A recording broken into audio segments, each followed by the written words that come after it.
అంటే ఇంటర్మీడియట్తో పాటు IIT JEE లేదా నీట్ కోచింగ్ తీసుకోవాలనుకునే స్టూడెంట్స్కి ఇది ఒక వండర్ఫుల్ ఎన్వైరన్మెంట్ నేను ఇక్కడ క్రియేట్ చేశాను. ఓన్లీ 40 స్టూడెంట్స్ పర్ బ్యాచ్ ఉంటారు. Limited strength. ప్రతి స్టూడెంట్ మీద పర్సనల్ అటెన్షన్ అండ్ ఫోకస్ ఉంటుంది and exceptionally good faculty.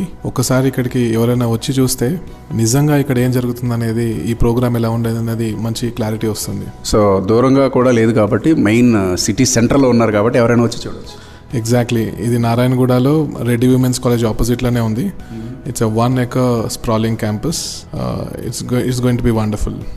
Sir only 40 ఎందుకు? ఇప్పుడు ఫర్ ఎగ్జాంపుల్ నాకు కూడా ఆశ ఉంటుంది విక్రమ్ గారి తత్వ అకాడమీలో జాయిన్ చేయాలని చెప్పేసి చాలామంది పేరెంట్స్కి. ఎందుకు ఒక 100 మంది 200 మంది అలా ఎందుకు తీసుకోరు?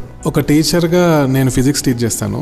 సో ఒక టీచర్గా క్లాస్ చెప్తున్నప్పుడు పిల్లల ఫేస్ ఎక్స్ప్రెషన్ చూసి వాళ్ళకి అర్థమైందా లేదా అనేది టీచర్కి తెలుస్తూ ఉంటుంది. క్లాస్లో 40 స్టూడెంట్స్ ఉన్నప్పుడు ఆ విజువల్ ఫీడ్బ్యాక్ ద్వారా నేను ఎవరికి అర్థమవుతుంది, ఎవరికి అర్థం కావట్లేదు, నేను ఎంతమందికి రీచ్ అవుతున్నా అనేది నాకు తెలుస్తుంది. అదే క్లాస్లో 100-120 స్టూడెంట్స్ ఉన్నప్పుడు నేను ఒక యూట్యూబ్ వీడియోతో మాత్రమే సమానం. వాహ్, ఎక్కడే కొట్టేశారండి మీరు మార్కులు. లేడీస్ అండ్ జెంటిల్మెన్, అంటే యాక్చువల్లీ నెంబరు లాస్ట్లో అనౌన్స్ చేద్దాం అనుకున్నాను. ఈ మాటకి తప్పకుండా మీరు కన్ఫామ్గా అనుకుని ఉంటారు. భలే ఉంది.